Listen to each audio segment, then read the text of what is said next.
to our Vegas race review.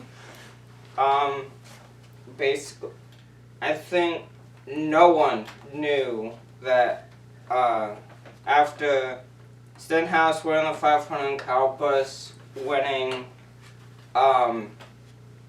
California, then the news about Chase being out and Josh Berry struggled on Sunday. Had a throttle issue. Kept hanging on him, so yeah, kind of fucked his day over. But with Hendrick basically came out of a box. Well, to be completely honest, William Byron did qualify second and already had a head start on the rest of his teammates. But I think we now know that Hendrick's back to dominating because William Byron with 175 laps. Oh yeah. And, it's like from past Logano to complete lap 9.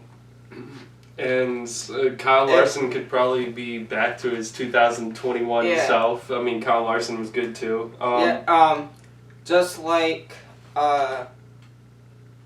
last year, where it looked like it was going to be Lawson, but then it was like, or with Kyle Busch and Montreux Jr., it looked like they were going to run away with the win. Nope, here comes that last fucking caution with like 4 to 3 laps to go. That was heartbreaking. But, I was like, what the heck? But Truex flipped the script this time. Mm-hmm. He stayed out, but all the Hendrick drivers did the exact same thing. Go in, 2 tires, and out. And Hendrick Motorsports won again with 2 tires. Again. Yeah, just not the win the race with 2 tires, but finished 1, 2, 3. Yeah, yes. Bowen did come out with a decent amount of points from the stages, plus a big whopping 46. Just by looking at points from that race, Chastain has a 3-point lead over Alex Bowman. But if you were like referring to points as the drivers that won, clearly, of course, they would be at the top for right now because they don't have to worry about points because they're locked in. Right. But throughout the season, that is not what NASCAR is doing. NASCAR is just calculating points for each of the drivers and I'm going to focus on who won and locked themselves in to the playoffs until they're getting close for the playoffs, where they have to seed all the playoff drivers in the order that they see fit for those drivers due to stage points and driver points from performance. So with Stenhouse, Kyle Busch, and Byron locked into the points, it's Chastain, Bowman, Harvick, Suarez, Truex, Hamlin, and Bell being the top 7 drivers in points. Then it's Kyle Busch, Logano. That was the interesting thing. The main threat was Logano, and you had him as a backup pick. Yep. And he absolutely ate crap. Yeah, he did. I had to take him out of my starting lineup for my fantasy and put him in my garage. He was really kind of struggling all day, and I didn't expect to see that. Plus, it doesn't help when it's 3 wide coming off of 4.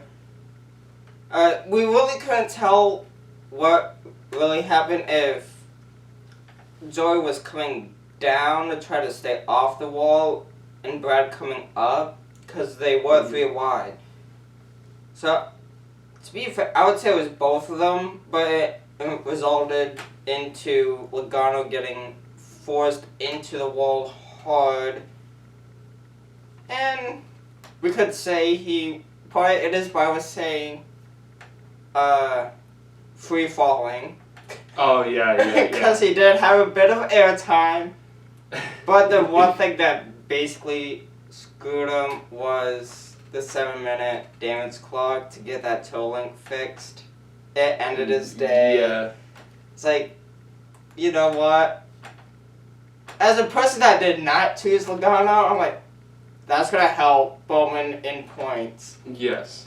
Now, for Bowman, because it looks like Bowman's trying to look into, like, the Jimmy 5 championships in a row with this 48 crew, with a new crew chief. With a new crew chief, Blake Harris. But I think Fox said that Alex Bowman and Daniel Suarez, or another driver, is like the only 2 drivers with 3 straight top 5 to top 10 finishes. Hopefully Bowman can keep that streak going, ending the West Coast swing in Phoenix later today at 3:30. So I would put the Vegas race most likely at a 7, because the entire first stage was caution free. There was like caution laps just at the beginning of stage 2, but stage 2 also went caution free. The wrecks really didn't come until like mid to late final stage to the end of the race. I wouldn't categorize as Vegas being a sleeper, just because I heard in the Fox broadcast that Vegas is going to be kind of like a little mile and a half, like report card kind of feel for a lot of the teams. Yeah. Because NASCAR goes to a lot of the mile and a half tracks mainly. So I'm not gonna say it was a sleeper. I did not really enjoy Vegas as much as I thought I would. So I'm gonna give it like a 5 out of 10. That's about average anyway. Mm-hmm. But yeah, basically Vegas and Phoenix are basically test trial runs to see what teams can do differently to get ready for the fall race, for the playoffs. Well, for the Vegas race, for the playoff race, but for Phoenix for the championship race, for the Final Four. So, with Bowman, with it being Phoenix and 3 drivers' home tracks, but just by looking from practice, from Friday, and qualifying, right now my primary pick is Larson. Oh yeah, Larson's been really fast all weekend. Even with all 4 Hendrick drivers losing those air vent stripes, louvers, what NASCAR calls them, being replaced and replacing them with new ones, didn't really bother him in qualifying yesterday. Put himself on the pole. My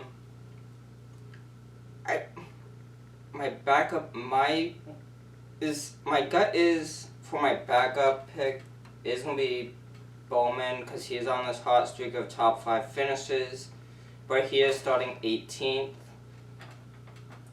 for Phoenix today. So I'm gonna have Loss as my primary, Byron as a backup, and my honorary driver would be Bowman, because if he and Blake Harris can figure something out, because Bowman's been looking forward to Phoenix because Blake Harris and Michael McDowell took him out last year, and Bowman just wants revenge on Phoenix. Yeah, true. So, but I'm putting Bowman as an honorary. He did show speed in practice, but he just didn't have it for qualifying. As far as a primary pick for me, I feel like it's really hard not to go with Kyle Larson. So Kyle Larson will be my primary pick. He's been very fast all weekend. He's won a championship in Phoenix before. 2 years ago. 2 years ago, back in 2021, as we're kind of seeing the graphic with the Fox broadcast now. Well, race day. On race day. My backup pick, I gotta say, it's Phoenix, Kevin Harvick. Yeah. As far as... Even Steve Letarte on his betting podcast, if you're gonna bet on someone, it has to be Kevin Harvick. Harvick. 9 wins there, so many laps led. But I think the biggest stat that Steve Letarte threw out was 19 top 10s. Yeah. It's Harvick has not finished outside the top 10 in Phoenix. The top 10 throughout his years. Yeah. And then I think a good honorary pick would be, I'll go with Bowman as a good honorary pick for me. I'll go with Bowman. It's gonna be the Hendrick guys are really starting to come on strong here, and they're starting to show some speed. So why not make it 200 drivers in my 3 picks? Yeah, and especially with that, to be completely honest, Bowman's paint scheme is going to be popping out today by representing the Best Friends Humane Society scheme to help local humane societies find animals' homes. And of course, on the back of Bowman's helmet is Fernando Orozco, like always. It's that's the only reason why Bowman is every Phoenix race, we need to run the Best Friends paint scheme. Right. And Allies completely fine with it. So, Bowman's paint scheme is going to be hard to miss. Bright orange with a little bit of yellow. It fits perfectly for Phoenix.